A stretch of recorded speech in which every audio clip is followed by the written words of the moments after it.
Hello, everybody, and welcome to episode 54 of the sensational ArtaCast with this second week, I think, right? In the um, Winterspell, yeah, you can't say meta because the set is not out yet, but we are testing already.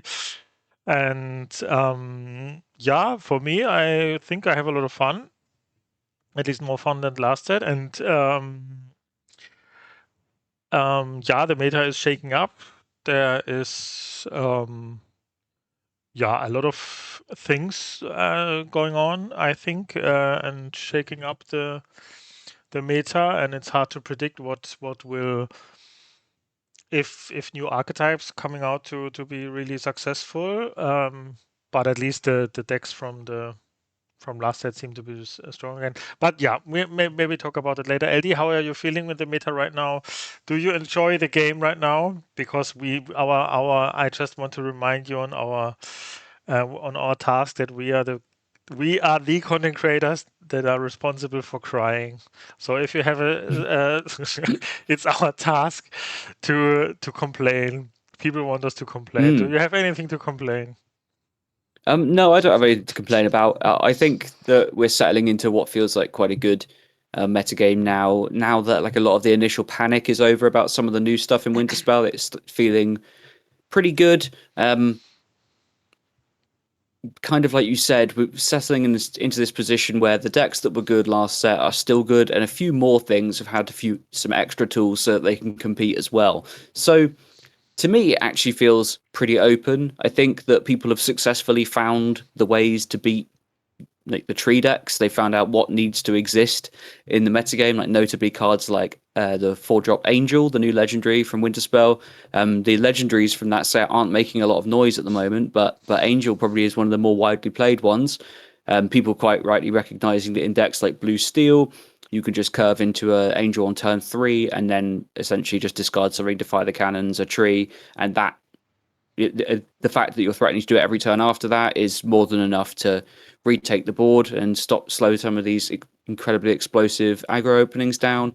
And as such, we've seen, at least like in testing environments, we've seen a bit of a drop off in performance of the aggro decks. And, it's all very predictable, isn't it? It happens every single set where linear stuff looks crazy good at the start, and then people collectively find the answers, and then it drops off. And then the mid-range decks start eating the things that are trying to kill aggro, and the control decks like feast on everything at that point, and then aggro comes back to kill the control decks. So we're well into this. We're well into this kind of rhythm that we always see. And I think above all for me, like the most important thing is I found at least a couple of decks that I find really fun that feel totally playable and even like very strong in the format, and they're not necessarily the ones that I thought I would like. So um, yeah, it's kind of surprising. I'm moving back in a direction that I really enjoy in the game, and yeah, really looking forward to playing a lot of this set in person because I think it's another looks at least on the surface to be another one of these environments where like you can comfort pick the deck that you enjoy because pretty much everything has one bad matchup and just play what you like and hope to not find your one bad matchup. Interested to see if you agree with that take, but like to me, it's kind of like as long as I settle into a build I like with each deck, I can tune it in such a way where I kind of beat everything except one thing, and then that thing just kind of continues to crush me. So yeah, how do you feel in general? Like, does it feel like a balanced format? Does it feel like you seeing anything that's scaring you still, or yeah, how you feeling? Um, yeah, well, that's really hard to answer, honestly. I think if it's well balanced, we will see, honestly, because like this is still like the things are figuring out, but it seems like, yeah, it seems like. Um, I still find many arguments to run Blurple or Dogs and Green Purple, and the rest is no Green Purple. I have to see, but it feels like very promising. Um, yeah, I mean Blurple and Dogs are very crazy consistent and good decks. Um, they certainly feel like the front runners of the format still. The dogs deck is like the most linearly powerful thing we've seen in a good long while, and it's so powerful, in fact, that people are having to make a lot of deck building concessions to beat it. Now, some of those decks, like in themselves, do look quite solid. So it's not like Hmm. they're just going completely out of their way to make sure they don't lose to dogs and building a bad deck in the process. There are certainly Yeah, things out there that can beat it, and I think people are starting to find some more creative ways of beating it now, which is really cool. But yeah, the it's the yeah. Sorry. no, no, go ahead. Yeah, it's for me. I'm also like personally also always a bit different. What's like what I would consider as a good meta game. I never had really problems with a meta game that had only three decks or something. I really don't mind that.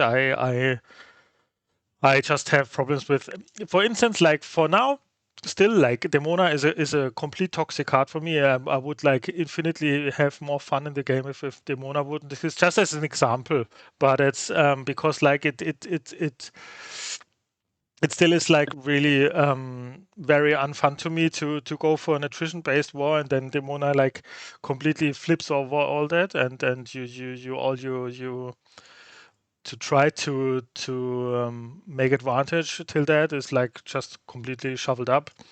So that's just if Demona wouldn't exist, Demona and Clarabelle, and then I think that's the perfect game for me. Then it would be like the perfect game, the perfect Lorcana for me. That's just as an example. But in facts of in things of decks, I think yeah, I think if we have like three to four viable decks, then I'm quite happy personally.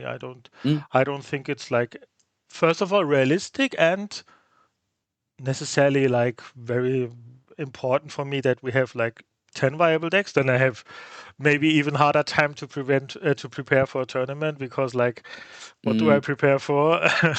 And if I have only four decks to beat, then I can make even make better tech choices maybe or something. So I don't. It's for me not like the the the top goal for me that we have like yeah I don't know 10 viable decks or something. But Yeah, I sure. totally see that people think like that and that's totally fair. I totally can see that. Um, yeah, so I'm quite happy. But yeah, I'm quite happy. Yeah, it's feeling good for the time being, and I think yeah, you're completely right. It does. It's not like everything has to be viable, and there will always be front runners like Blurple and Dogs, and as long as there are some ways of potentially fighting them, then it's generally a pretty good format. So I have reasonably high hopes for this. It should feel pretty fun for the next couple of months moving forward. We should have a pretty fun time in the run up to Ghent. But the one thing I wanted to just talk about, while I'm thinking about how early metagames unfold, is that I just wanted to speak a little bit about like not overreacting to especially online testing results because I've played through this pattern so many times now where it's like you get the new card pool, you find out what is the most powerful thing in a vacuum, everyone panics about that, and then really what happens after that point is like a community driven search for the answers. Everyone is either you're at that point you tend to be either a person who is testing the power level of this linearly powerful stuff and running it yourself because you see its potential, you see it's incredibly good, and you want to just get to grips with that deck, or you are one of the many looking for ways to answer this thing which appears head and shoulders stronger than the rest of what's going on. So it creates this system where like all of a sudden these decks that are very very powerful like dogs and the other aggro variants, they might through your online testing start to feel almost unplayable because there are so many people working so hard to try and counter that strategy. um, After that point the format moves on and the answers are found and people have a better idea of which tools they might want to be playing to make sure they can realistically answer those decks. But you end up fighting against like a very hateful environment, which is for a lot of people will completely put them off those decks. And the one thing I worry about people doing a lot, and maybe this is just me because I'm like very engaged with the changes in the game day to day, is like overreacting to that and considering like starting to think in ways of like it's fine, aggro doesn't exist. because it's been 2 weeks and now aggro doesn't exist. I know full well if I shuffle up at a paper tournament in 2 weeks, 3 weeks time, like dogs very much will exist. I might have stopped testing against it because people have moved on to testing other stuff, but it's going to be around.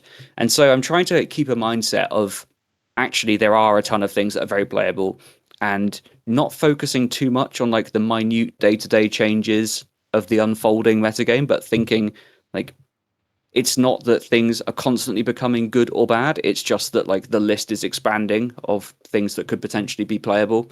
And today's biggest problem might not and actually be what you face at a tournament. You should probably always think back about 2 weeks or 3 weeks to what was like crazy explosive at the start, because yeah, it's so easy to get into a bubble with online testing, I find. Is that like something that do you kind of understand what I'm saying or how I feel with that? Have you experienced that yourself where it suddenly feels like you have a winning strategy one day and it's terrible the next? Yeah, of course, we all have that, and I'm bad at seeing such things objectively sometimes. So when you test online, actually, what you shouldn't do is like count every game. Um, First of all, you win some games that you just win because you play against, I don't know, something that is not like meta relevant. You shouldn't count that game, honestly. And you Mm, shouldn't count a game where you like play a deck like dogs and you run only into, yeah, counter decks like you said, like four angels, four fire can, I don't know, some so nonsense. That's nonsense. That's not testing. That's not testing. You can say. I mean, it is not. You will not face that in the tournament. Yeah. So it's not testing. You can say. So you should actually skip these games which are not valuable testing and only count the games in your head which you think, okay, this is a normal, this is a deck that I could face in a tournament. But then in the end, in the first rounds of a tournament and maybe even later, you can still run into something that's not like super like meta or just got a bit lucky with the matchups and still mm, is a wonky deck or something. But in general, yeah, what I try to do when I like really prepare for a tournament is like stop testing online and play only to yeah, against friends or against my wife or something, and she plays my opponent and that only test one matchup, and then the next day we play the next matchup, and then we know how the matchup actually is. If you play only every seventh game or something against dogs, then it's okay, dogs again, and then and maybe I should, but you don't really get a feeling how the matchup really is. If you only play like once in a while against it, then then you have less you have a feeling maybe, but not a validated um, how can I say number or something that you can prove for yourself how the matchup actually is. So mm, we could be more. Every one of us probably could be like more professional, but we are not that. Sometimes we are just like feeling we are controlled by feelings and want to play games and then yeah, I mean but yeah, I always try to not overreact, but and it's everything right what you said, like overreacting is nearly always wrong, and but we should also be like honest with ourselves. So if we test something and it doesn't work out, then it's just maybe not good enough or something. And we mm. and we Yeah. sometimes are, at least for me, I'm sometimes like, how's it called in English? Like attached to ideas or decks I have, which maybe are not good enough because but then I try to make it work and better and stuff, and maybe it's not worth it at all. But also, oh, my long speech, sorry. But also, it's when we go talk about Ghent or something, then I would not, still not would like to play Blurple or something because, like, I know that's targeted, so it's still reasonable Mm, to search for something else that's not targeted or something. So yeah, completely. I'm I'm done. Yeah. But was maybe a bit confusing. Sorry, I don't know. No, no, I mean, no, I think I followed it pretty well. Yeah, it's something I'm trying to sort of get better at articulating as well, because I keep having these thoughts, right? I find like I love the start of a new format. I love like the first couple of weeks. And then after that comes this point of like quite intense frustration for me where I start to put too much pressure on the testing results. And like you say, I'm just not as good at recognizing the non-games. Like if you play some the person your opponent might just be searching for specific answers to a specific deck. You queue up to them into them with it. You get crushed because like they have three or four bad matchups, but are basically 100% into you because they're trying to test a pile of cards to see what works against this strategy. I'm not good at like putting that in a box and thinking, okay, those are the cards I struggle with. There's something to learn there. Move on. I just think my deck's bad and I'm bad, and I'll leave it there. Um, but yeah, it's really really hard to keep in that sort of, I don't know, to not build an emotional attachment to your ideas, like you say. I'm certainly very bad for that, where if I start out with an idea and it's going really well and then it starts to go bad, then I look for all the reasons why the later results were wrong and the earlier ones were right. It's like I might have had a random hot streak and then a real cold streak, and I will try to justify why the hot streak was the real result and why the cold streak is just like that's the anomaly. And then I don't move on from it. I don't park the idea and think, okay, maybe this is something that actually isn't working, or this is like a super 50% deck, and I should leave it and move on. Yeah, it's just something to think about, I guess, and maybe a lot of people will be able to identify with different feelings around that. It's very, very hard when we have pet decks as well. Like people really do build a strong emotional attachment to certain decks, Yeah. which we know really well. We've definitely both done that. And then when you start testing and you start to get some results that show you that your pet deck might not be amazing, that's real tough to deal with, because then you have to make a choice. Like, am I locked in to making this as good as it can be, or do I want to jump ship to something, any one of the three or four things I can see that are better? Um, that's really the position you and I have been in since rotation, looking Yeah. for that home, looking for that answer. And yeah, it's tough. But the good news is that green purple feels pretty good. It feels pretty good again.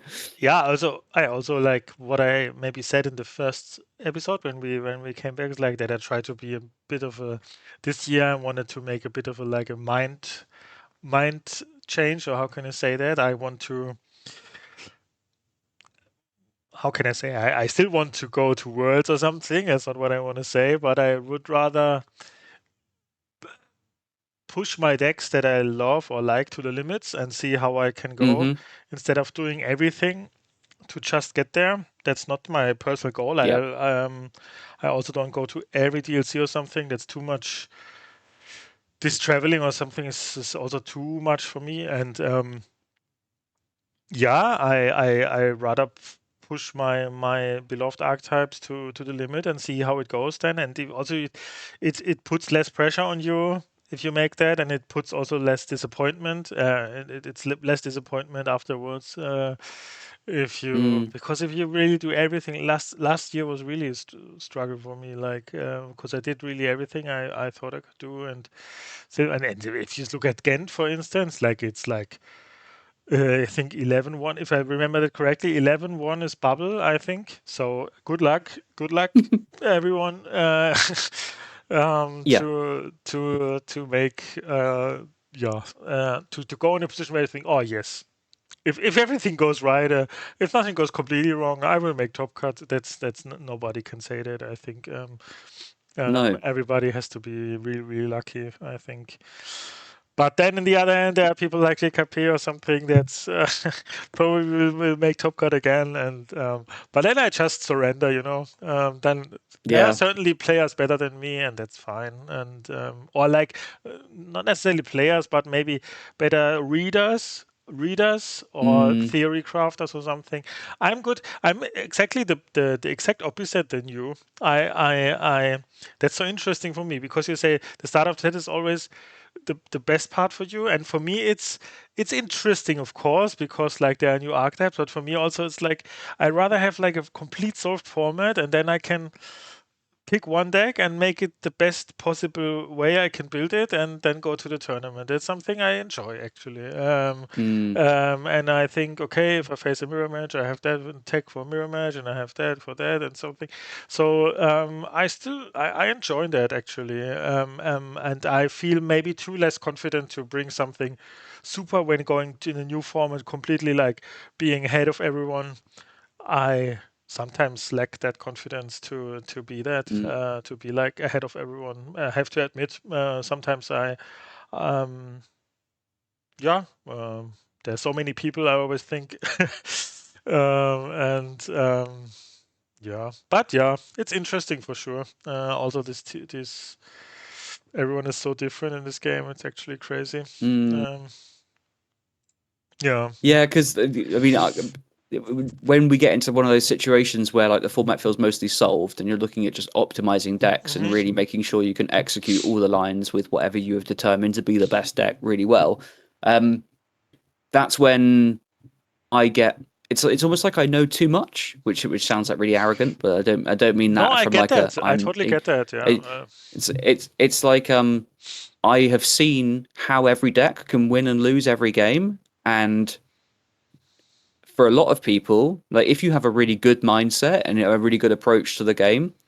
then you only focus on the like you take that information and you think, okay, I know how every deck wins every game. I can take my deck of choice and win. For me, I'm like, I have seen how every deck can lose in every position, and now I am scared that those positions are going to present themselves when I should think I should avoid creating those situations where it happens. I know where it happens. Let's avoid it. Yeah. I am a bit more comfortable with the unknown and finding answers on the fly than I am with like very strong, impeccable, rehearsed answers once you've had time to work absolutely everything out. And that's just a comfort thing. Like I could Yeah, still that's play a to a high comfort thing. standard. Yeah, that's a comfort thing Yeah. because you could also argue.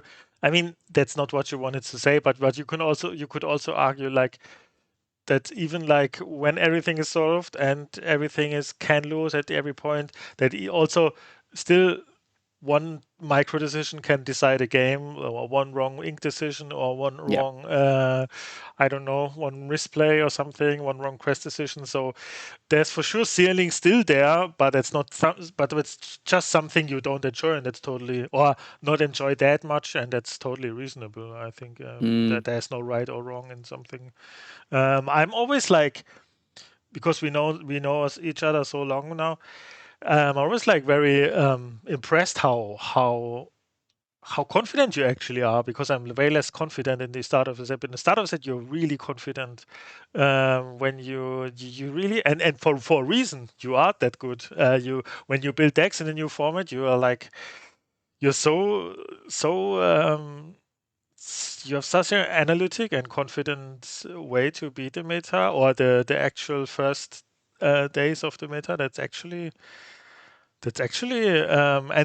Then I wonder why you don't have that confidence later in the cycle, because you are so good, but maybe it's the same in a different way with me, that I should have more confidence in the start of Yeah. a It's set. just And I mean, yeah.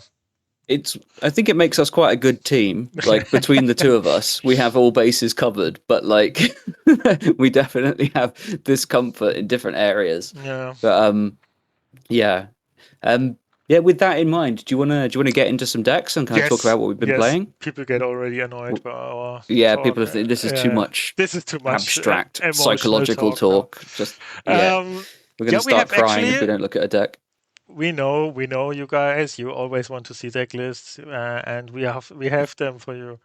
No, we have actually two. Hmm, how can we say? I think they are a bit experimental, but still have legs. I think both of them have legs. Yeah, yeah. So do you want to start, or shall I? Um, I'll start because I think I have less to say. But Hmm. and I've played your deck also, so Hmm. we can talk for a bit longer about that. Yeah, so something I've played a lot over the last couple of weeks is Ruby Amber. Hmm. and a list pretty close to what you see here. So I've been like very pleasantly surprised at how strong this deck is. I wrote it off pretty early in the format, and then I really saw what it can do. Just between like the Mulan into Ruben openings or any tree openings, you really do have like a number of very, very strong early game play patterns. Often this can feel like it often feels like a cross between Ruby Amethyst and Blurple in the sense that you have the Blurple effect of playing a 4-drop on turn 3, and then the Ruby Amethyst effect of following it up by loads of stuff that just banishes something on play and Mm-hmm. draws Mm-hmm. cards. So yeah, it's really, really good at just like so if you go Mulan, Ruben, then 5-cost Stitch or something, or just turn 2 Tree, turn 3 Slushy, you can completely control the board in the early game. It lacks a bit of questing power, but it can honestly like print cards between all your surfers, all your stitches, marching off to battle. You really do get loads of. It ends up having a ton more card draw than this archetype has ever had before. Super pleased with Sarabi. Just makes your Sisus and Horsemen completely crazy. And Moon Lullaby helps there as well. So something that people would probably be surprised to not see here is Ohana means family. I played a lot of games with this deck, and I sometimes, like 25% of the time, Ohana is crazy good. Like you have to draw when you draw 3 for 3, it's above rate and feels very good. It's rare to get more than 3, very rare, and it's not as rare as you would think to be stuck with that card in your hand doing absolutely nothing. I have like died holding 2 Ohanas before, and I ended up just completely cutting it and playing Marching Off to Battles instead because there are so many lines here where you just curve 4-drop into Horseman, banish something, exert your 4-drop to draw 2. You just have like basically just like have friends, or just singing it after playing a Horseman Strikes. It feels, we're not really used to Ruby Amber having card economy like this. And I've moved off it in the last couple of days, but was very, very impressed with what this deck can do now. Like Slushy is a card that I just love, just Mm-hmm. outsizes like everything. And just getting to play 4 Sisus, 4 Horsemen with the Sarabis and the Moon Lullabies gives you tons of ways to banish stuff. Horseman Strikes is a crazy good card. Surfer feels like so well positioned. Like Surfer is just doing stuff right now. Mm-hmm. So many decks are playing Surfer Stitch, and it's good again. Yeah, and like combined with the acceleration that Tree and Ruben give you, just playing this stuff fast is great. You don't need to play the full 4 big Mulans. The 1-cost Mulan is already massively high priority. As soon as one of those is in play, your opponent always has to respect the shift, and you get away with tons of stuff. Like they use premium removal on your Mulans just to prevent it. I shifted it so rarely, but it was just so often a 2-3 for 1 Mm-hmm. that also ramped me. So yeah, I've been very, very happy with it. I don't know how much more I'll focus on developing it, but Ah, I tend I to would. play like at least, Yeah. Sorry. yeah. You think so? Yeah, I think it's a very strong deck. I think it's very powerful. I think you have a lot of curves which are hard to beat. Um, and that's very simple. I don't think the Blurple can really easily beat a turn 3 slushy or something. Also Yeah. against aggro, you are well suited, like against dogs or something. I Yep. think this is, for me, I could imagine it's a bit like I don't want to give it like, but it seems like a bit boring sometimes to play because you really do every time Yeah. the It same. can be for sure. But that doesn't hurt the deck. I think it's a very very. I think I mean your win rate was probably quite good with it, right? Yeah, it was solid. Yeah, I did win a lot of games with this. Yeah, for Um, sure. yeah, Um, I mean I played against a good amount of lists like this, and I mean. Yeah, I mean, for instance, with Green Purple, I often got there with like Gogos or something, but it's like it's still very scary. It has very scary curves, and I don't think you beat like a turn three slushy very easy with other decks. What does Purple steal against turn three slushy? What does Purple do against? Purple needs to Hades it or let it go it or like Hmm. Yep. into the unknown it, and into the unknown you could even Yeah, you have to. prevent by Yeah, not you have exerting to. it. You have to not walk into that, by the way, because I've done that Yeah. a few um, times. so yeah, and then it has also a lot of card draw. I can totally see this deck Hmm. shine. I would still probably play one, especially when you go to a tournament. I would probably still want to play one or two Ohanas just for my opponents Yeah, to scare it a bit. Like if you ink it early or something, that's always cool. And also in top card would be cool to, yeah, if you have that in your deck, it changes your opponent's decisions a lot, I think. But I can totally yeah. see It's that cards being a bit lackluster, like often. But people play around it now, yeah. So um, yeah. some people I in the mean, you're tournament, completely right. yeah. Sorry. It is one of those cards where you play one or two of them and you end up like being able to live in your opponent's head Yeah, yeah, because as yeah. soon as you ink, the ideal situation with that card is ink it game one in a best of three and Yes, make them make really difficult decisions for 3 games and never ever resolve one. yes, Just exactly. that's it. And but your Yeah, opponent has to. He can't really risk it, especially if you have a yeah, you surface can't stage walk on board into or it. something. That's very Yeah. scary to like. I had things where I quested with something with six willpower with six strength. And I thought I can't quest. He draws six. I can't, I can't. I Mm, just can't. And yeah, I would be really curious to see how this deck will go on. I think it's very underrated because it's also so good against dogs. I think because you have like, or yeah. it should be good because you have like Sisus and horsemen and stuff that nothing sticks there. Hmm. So I don't know how good it is against dogs. Maybe yeah, it's probably solid, right? It's pretty good. Yeah, yeah. Yeah, it's got a fine matchup against dogs. You can get run over, of course you can, but like having all the baby sisus for high Mhm. priority targets, the fact that you typically play like first of all they don't interact with you, so like I've had plenty of games where I go Mulan, so even let's say they go first and they execute the perfect line for a turn three tramp, and I've gone Mulan, Rubin, Yeah, exert Rubin, play horseman, kill your yeah. tramp. Mulan GG. hits your lady, and Yeah, the game is very close to over. yeah. Um, so yeah, it's Yeah, I think it's good. It's I can totally see the deck performing well. yeah, it's just you just have to like be very careful with managing the card economy because some of these purple decks now are built very greedy and they just draw and draw and draw and draw and draw, and Yeah, yeah, you can lose to that. It's real I easy mean, to look at a deck with like 4 horsemen and 4 horsemen strikes and be like, "How do you ever lose to a genie deck?" You still mm, can. You yeah, you totally can. can. Yeah, I mean, you could still play. Maybe you could still can. Yeah, maybe cut one little Sisu or something. Play Ohana or Mm, something. You could also play a bit more card draw, but yeah, I think I can see this deck being very well. Yeah, like it. mm, nice. Do you like the Do you like the smiley face in the deck name? By the way, do you see that the Should D is like a backwards baseball cap? ah oh gosh, I didn't. It's Ah, that's so clever. You are so clever. cool, isn't it? It is so clever. Welcome to the year 2001. Oh, that was like the ICQ. No, how's it called? Yeah, ICQ yeah. time. Yeah, Yeah, nice. cool. Yeah. But I've had a ton of fun with that one. Let's have a look at what you've been playing.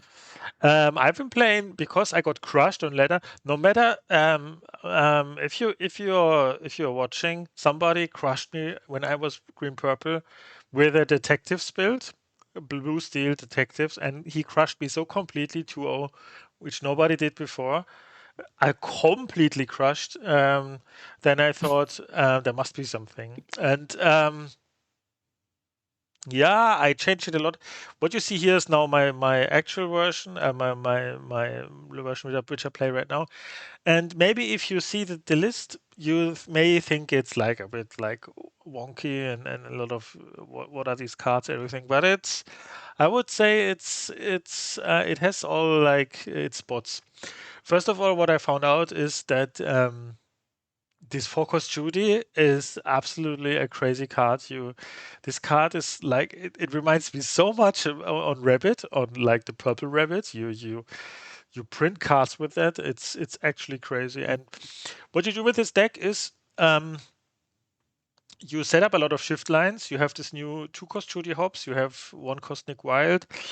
And you set up these shift lines, and both shift lines are very good, Judy Hobbs and Nick Wild, because both prevent your opponent basically from turning sideways. Because if you shift Nick Wild, you draw a card for every character that gets banished by a detective, and Judy just eats evasives first of all, and also like gives resist, and you don't want to turn your stuff sideways. And then you can play. So the board gets like pretty much frozen like very very early, and then you have like Judy and Pete, and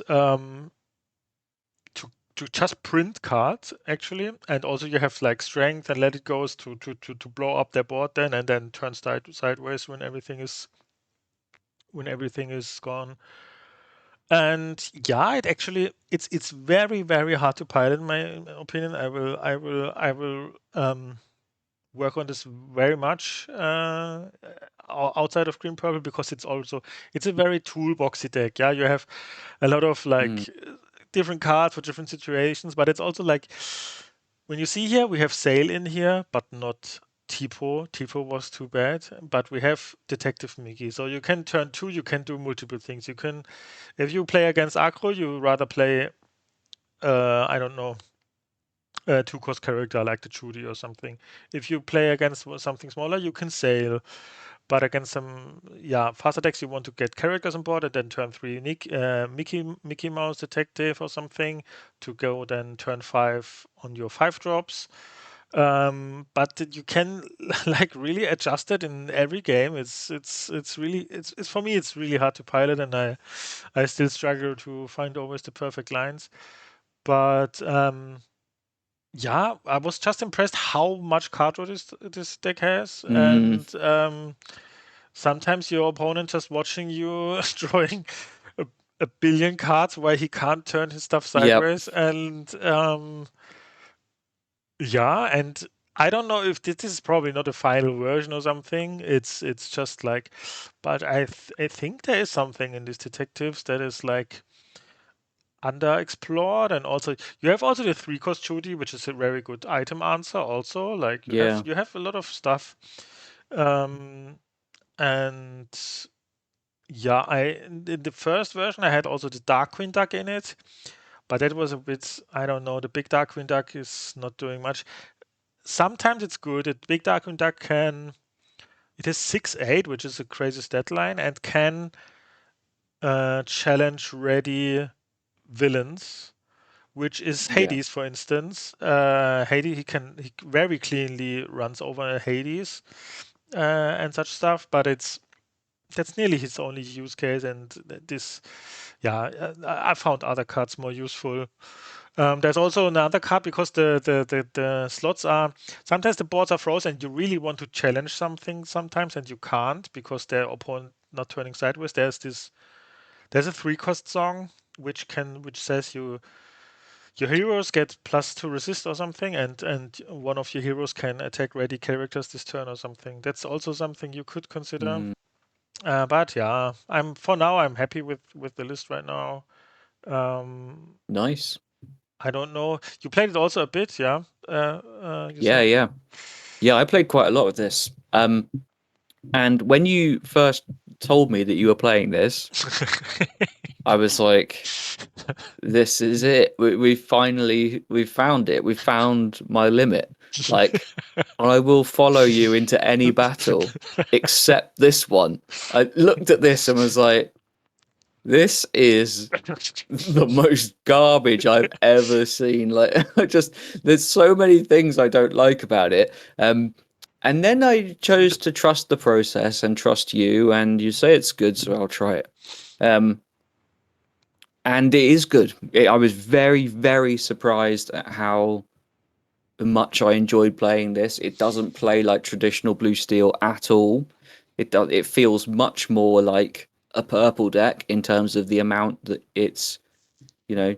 I love that you get to essentially. I love that Judy Hopps is a rabbit, so the 4-cost Judy Hopps is also just rabbit that feels like rabbit, and it's yeah, it makes me really happy.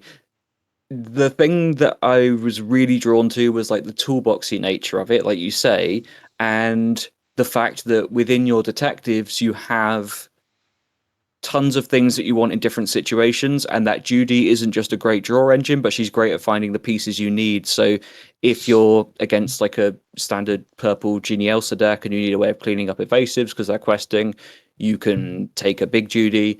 If you're running out of, if you're struggling with card economy and your opponent's ahead, you can grab a Nick Wild. If you have Or a another problematic Judy. item you need to deal with, yeah, Judy finds exactly. Judy When you is chain them, broken. Oh, that's Judy really. finding Judy is incredible. Yeah, It's just the best. yeah. There was one game where I had, it happened to me one time, a 12 ink turn of Judy into Judy into Judy pass. Now, some people might say at that point in the game that's not a winning play. Some Those people might be right, but it But it's felt fun. good. I want to also But like, yeah, sorry. yeah, no, just like you find the tools that you need for different situations, and between the Judy, between the Pete, and the Nick Wild, you can just print cards with this. It's really, really like a ton of fun. And then at some point you just slam down this bodyguard, this detective bodyguard is also great. Yeah. And then you can just turn sideways and your opponent, yeah, sometimes can't even like keep up on tempo with that because also the shifts are both very cheap. Sometimes you can Hmm. like play two Nick Wilds in one turn or something because one you shift Yeah, and one yeah. you play. And yeah, I think there is for sure something there, and I'm also like very interested if we look one set further even, and if we get like one or two more really really good detectives, then yeah, I'm sold on that Yeah. already. The only deck what made me like um, amber decks, and by amber decks I mean not like dogs. Dogs can be really easy with this, but the these controlly amber decks are a bit of a problem Hmm. especially as soon as they play a surfer stitch, you can't turn sideways Yeah. anymore. You And you can't do much about a surfer. yeah, and then they board wipe. But I don't know if these board wipe amber decks are real. I don't know. I don't. Um, I'm not too much concerned about that. But then you can run out of gas against these decks because like then you Mm. need to really really be careful with your Judys and Pete's to use them, not slam all of them, and then yeah, bot wipes are a bit of a problem for this deck, but everything else. If you play the Darkwind deck, it's still reasonable. Then you have at least the other card which you can play. There's a new like Baboom card, like two cost, deal 2 damage, but if you have a Darkwind deck, you deal 3 damage. Yeah. Um, It's cool. then dogs is really easy. With this, Yeah. I So added free. fire the cannons and stuff. It's also like good, and you also contest the board very early, very good. But it's you can still lose against. But you have a lot of removal and stuff. I added recently the Visions also. Visions was also good. Like my last edition here because yeah, also finds a lot of stuff. Also finds your Judys. I'm addicted to playing this Judy. I tell you, this Judy is Yeah. is, is my is my new drug. I tell you. Yeah. It's a drug, that card. Just playing that, and any 4-drop that like draws a card on play and then again on quest is Oh, just, it's a slam dunk for me. It's just brilliant. yeah, Just curving Judy into Pete and being like, come on then. yeah. Also like three cost Just three cost Mickey Mouse into Pete is also sometimes really strong. Uh, yeah. Yeah, but I need to find all these lines and stuff. It's really hard to play this deck for me. Like it's for sure not like runs from itself and stuff like other stuff. Yeah, It's yeah, like it's really you need to be careful with your because outside of Juby and Pete, it has not too much card draw, but you need to be very. You don't. These are basically uninkable both in this deck, and yeah, you can't ink a Judy. That's not possible. Yes. So I will see how this will go yeah. on. Well, I've really enjoyed playing it, and I think it's one of those decks where um, I would really encourage people to just try it because it Hmm. feels like a genuinely different way to play Blue Steel that you might like learn something about the game. Yeah, that's true You too. might, Yeah. yeah, it leads to some quite different patterns, and it's also like a pretty sick budget deck. Like if you don't have a ton of money to throw into the game, and True. you can't buy sets of Dumbos and legendaries, like this is a very functional deck with just like 2 copies of Hades in it, and Yeah, that's but it. And even that is not in the first version. You don't even had Hades. You could run a fourth, let it go, and or something. I don't think yeah, Hades is very. But yeah, for sure, Hades is a strong card. Yeah, but true. I didn't see that. Yeah, true. It's very cheap. This Pete will be probably a very expensive rare though. yeah, Pete will be a pricey rare for sure. Yeah, the card's crazy good. Yeah, but outside of that, compared to where we're at with purple decks now, where it's basically like 4 genies, 4 Dumbos, 4 Demonas as your price of entry, you can get a lot done with this deck. It does a lot for the price for sure. Yes. Cool. So, do we want to talk about our baby? People are Let's probably talk about interested in. let's We talk show about the elephant in the room. we show your list now. Do you want to say Yep, something about it? sure. Yeah. Um, yeah. So we talked a little bit about early builds of green purple and some like hybrid builds last week. I have landed around here, as you see before you. I just like short summary. I'm really excited by this deck. Green purple has performed to me like for me better than it has since rotation. I think that Snowfort is a fantastic card that people are still learning how to play around and often can't play around. Um, it makes Lewis an unbelievable card, and yeah, just curving Webby, shift Webby into Snowfort can solo some matchups sometimes. You have options to draw a bunch of cards. It's also just it's also a Cheshire Cat deck, which is a huge plus point for anything. You play a bunch of evasives and can Dumbo people. Like I don't. There's not too much going on here that's too complex. It's exactly as good as it looks. I think it does stuff proactively, and Snowfort messes up all of the evasive war math. Um, yeah, I've been very encouraged by what I've seen. I don't think it's like a format crusher. I don't think it's like everyone run out and buy this deck today. But this is what I'll be working on because the potential to me is very high, and I think we can get something done this set with green purple, which I'm sure people will be excited to hear. Yes, for sure. How are you I mean, feeling? Format Crusher would be like something that eats either Blurple and dogs, and that's something you can't build, I think. So you can't build a Format Crusher, I would say. But yeah, I'm also like very high on the deck. Oh man, we have sometimes this struggle. We content creators, or especially me, where I have my. I hope you appreciate it, listeners. Where I have my MetaFi but I still want to show you something in the podcast that I think it's very strong. I think it's favored into dogs, and it's even into Blurple, and that's something that's hard to find. Um, in my opinion. I mean, Yeah. just be even against Blurple is a task. Yeah, And yeah, this deck is it. I'm pretty sure about that. Yeah, there's so many things you could say, what I'm interested in that you play four Svens. yeah, Um, I love Sven. I am a Sven addict. okay, that's crazy because I yeah, I tested it because you told me so much about it. I tested it so much. I always cut it. I don't know. I never found this card useful in my testing, but it's probably me.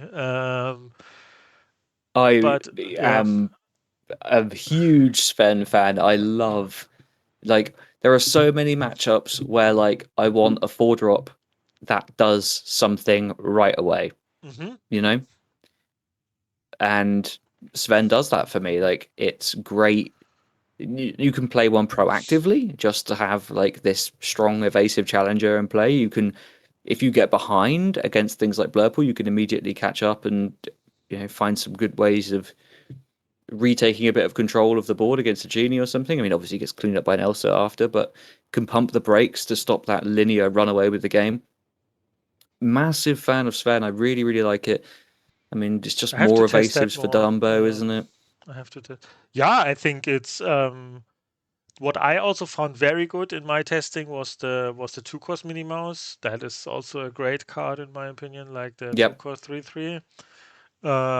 It gets a 4/4 with Snowford, which is actually like crazy. You can quest with her into a Cheshire Cat and stuff. It's insane. Yep. Um, yeah, but the rest, I think I really liked it. I like. It's really hard to say.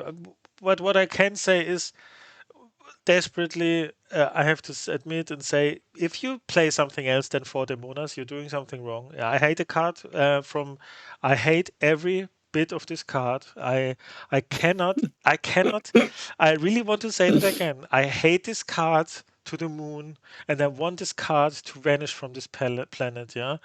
But Mm. you have to play her, yeah? Please, you Yes, have you to do. play her. And make with me this propaganda like this is please, if this card would not exist I would be so happy, but you have to play it. And outside of that, yeah, I think I don't think, if you face this, if you are green purple hater, yeah, and you play against LD or me with this deck, I don't want to say I don't want to be too bold, but I don't think you have an easy time. You will have a fight, no matter what you play. And I didn't find any matchup that is really really bad. There are some matchups I really don't like. Like there are like what I the matchup I dislike the most were these red blue actually, which is like turn four Mm. sharking you. And turn 4 Shark is a real problem for the deck, or can be a problem. I don't want to say it is a problem, but it can be a problem. And that's a problematic card. But outside of that, I really like the deck. It's strong. It's powerful. I don't think. What I also like is Elephant, personally, because Yeah, sure. Elephant can, like, even sometimes if you pick up your Webby is very cool. Sometimes you quest with your Webby Elephant, then you have two inkable cards in your hand again, and Mm. that gets you there to like a Demona or something. Colors of the Wind is Yeah, always yeah. like a that's it's a playable card for sure. How do you feel about colors? Because I really like it. To me, it just takes me back to like those old singing friends type play patterns. I think that like this the re-edition. So Colors has been in and out of different builds. The re-edition of it into this one is mostly a concession to the fact that there are some of the purple steel builds and stuff at the moment are just printing cards like near infinitely. It just feels like they just can't run out. It's like sing colors, find dock into Demona sort of thing. And I want to be trying to do the same thing as that. I want in against some of those like But as long as you blue red slam, that sort of thing. I want to just be able to draw a ton of cards. But as long as you slam one Demona, it doesn't matter what your Yeah. opponent did with drawing cards. That's the good part, you know. You don't Yeah, care but about sometimes the. they demona me and I don't demona them. Yeah, okay, that's a different story. Yeah. But it's like Demona reminds me on for the Yu-Gi-Oh players again. If you remember Fiber Jar for the Yu-Gi-Oh players, it's Fiber Jar. Fiber Jar was a card. It was like a card you could set down, and then when it's flipped face up, both players shuffled their deck, shuffled all their cards in their hand and on the field into the deck, and draw 5 cards. And that's so the game is basically reset, and that's what Demona says often to me. Like both players have no cards, and I play this now. Hopefully I draw better than my opponent. Ah, okay, Well, to me, more often it reads like the text says, "You draw 3 cards, your opponent draws 0 and loses their whole board." yeah, that's the best case, sure. Yeah. It's a pretty good card. Um, Yeah, I completely agree. Yeah, 4 Demona feels like pretty necessary. yes. Yeah. Yeah, I think you you shouldn't if you I wouldn't give it advices for people, but I give no. You shouldn't underestimate this deck if you're preparing for a tournament. I tell you that. Yeah, I tell it's you worth that. having on your radar for sure. Yeah. Um, It's also the like worst. it's Yeah. also for me personally. Yeah, I mean I'm biased and people calling me crazy, but it's like it's for me the second best purple deck.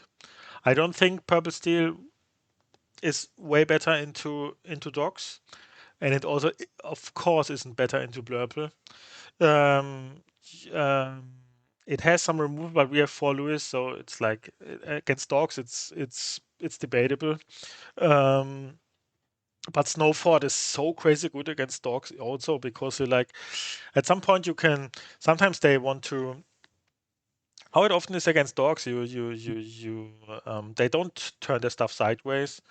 And then what you can do, you play a Snowford and you can turn your stuff sideways because your Yep. opponent can never trade something because the highest strength character is 1 and all your characters get resist 1, so they do no damage.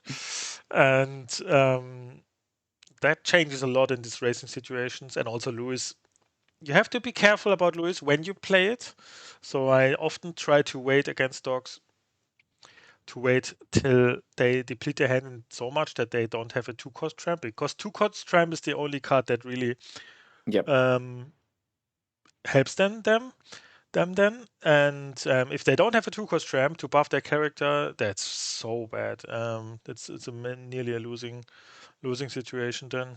And yeah, against Blurple, it's also like sometimes when you play a Snowford on 3, it's so hard for them. You grind them just out. You have your genies, and but they have and all your stuff do so much more than them, and that's why in this deck in particular, I think Demona shines so much because you go to card parity basically, but then you have like 2 Snowfords or something, and so your cards are more worth than your opponent's cards because your Elsa hits for 4 then and has resist on the defense. And yeah, so you grind and Cheshire Cat can go crazy in this deck. This is maybe the best Cheshire Cat deck. It's crazy actually. I mean Blurple is also a good Mm, Cheshire Cat deck, but with this resist stuff, oh, it's so crazy. Sometimes you can run with Palace Guard, hit for 2 into something, and then move damage from the Palace Guard. And oh yeah, I love the deck. It's very strong. Yeah, but we yes. should talk it down now till Ghent. Yeah, it sucks. Don't worry about Yeah. this deck. You know what Okay. actually is the worst? You know what the worst thing for this deck is the rules change on takebacks. hmm Yeah, That is the I thought it as well. worst. That is the That is worst.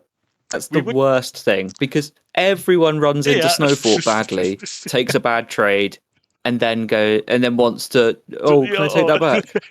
And you just, if you were still allowed to say no, No, oh, I this would deck, crush the Ghent. Snowfall would be so busted. But like, please keep in mind, everyone that does play this deck, that when your Yeah. opponent takes that bad trade with Snowfort, as long as there was no new information revealed to them, they're allowed to take that back.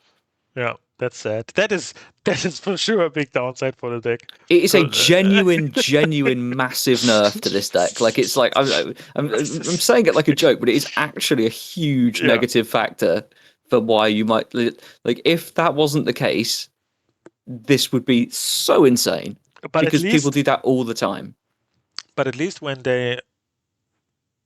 when they turn their stuff sideways, and then on your turn you can like run into with your plus strength. That's something they Yeah, can't take back at least. they can't take that back now because it's already your turn.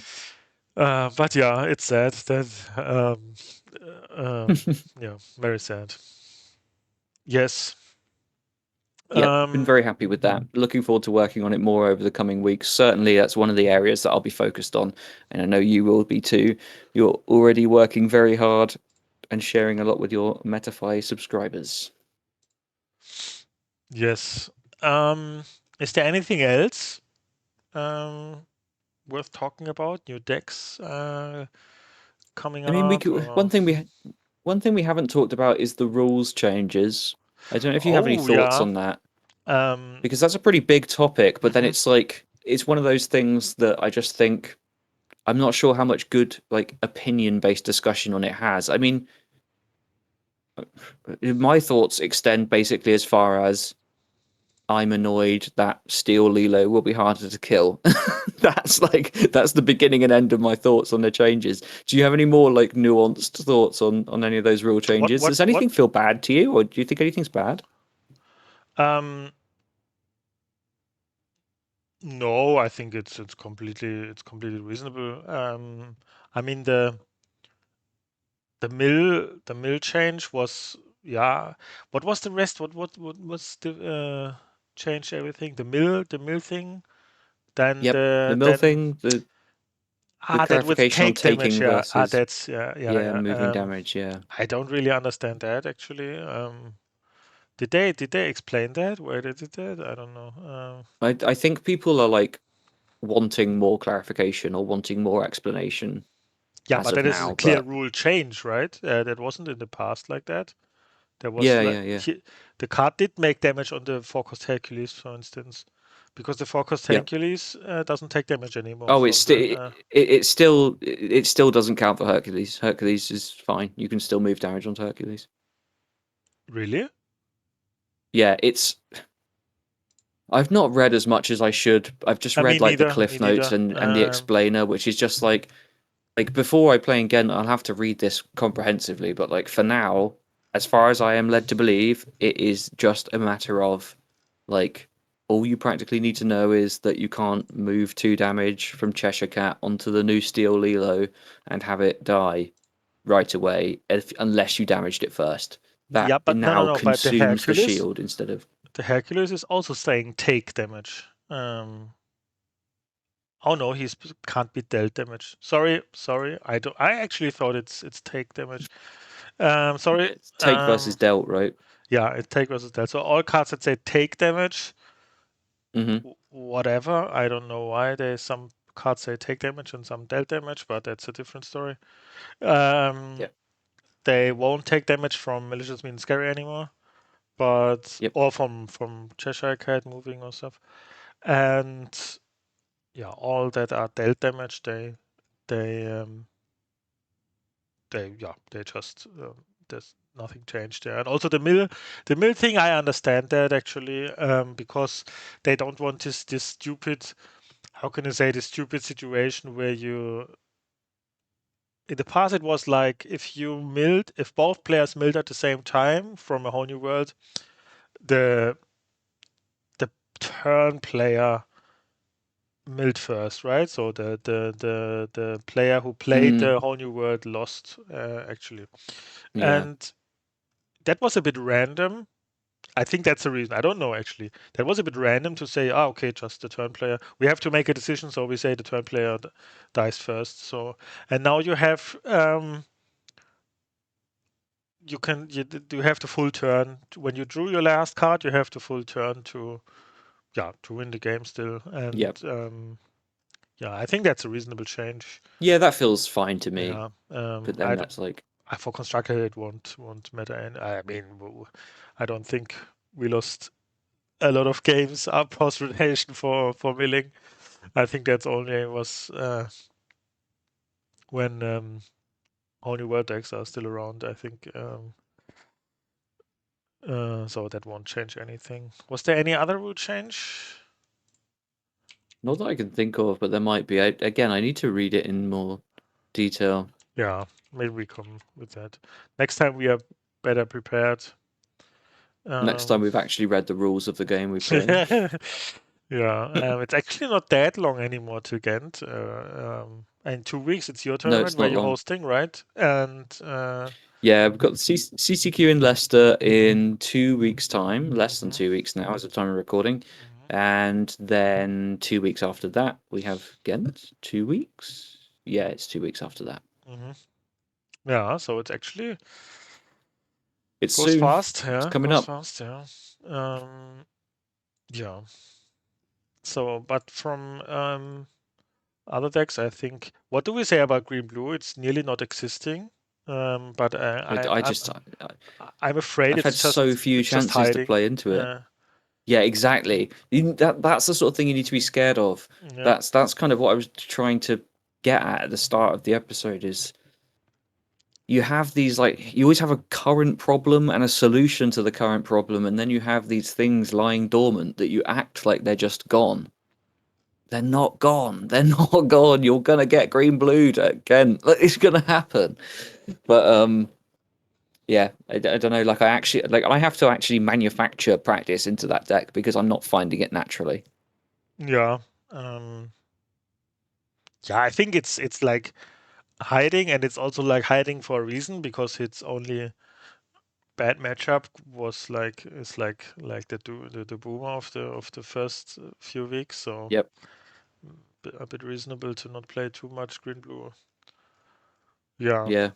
and I still think these yellow blue decks, I don't see them. I don't see them like these hyper control decks. I really don't think they are viable to me. Why do you play that? You nearly auto lose to dogs. It's actually crazy. You can't even an early spooky side doesn't win you the game basically. Um, Mm. and then you do so many things the same than Blurple does, but so much worse actually. And the odds you just it's not that you sorry, it's not that you're crushing something completely. Or how do you feel about this yellow blue deck control? I think it can be built in like a pretty cool way, but it's got it has like its aggro matchup is like you spooky them or you die. Yeah, and even So then you're not won yet. That's actually yeah, the game crazy. isn't over. And that's your You only have chance to to win. That's so crazy. The only chance to win is to find this early spooky, to double ramp yeah. into. It's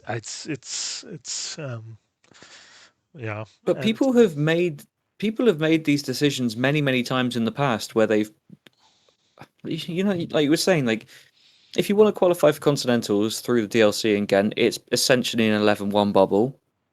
So you've got to take risks. And these green blue decks, like they can be built in such a way where they are pretty sick into all the mid range stuff. yeah. I mean, You just have to like, green blue is playable for sure. yeah, yeah, definitely. Yeah, green blue for sure. I meant amber blue. Uh, Oh, um, sorry, yeah, amber blue. I mean, yeah, that's what I was talking about as well. I just must have misspoken. okay. Yeah.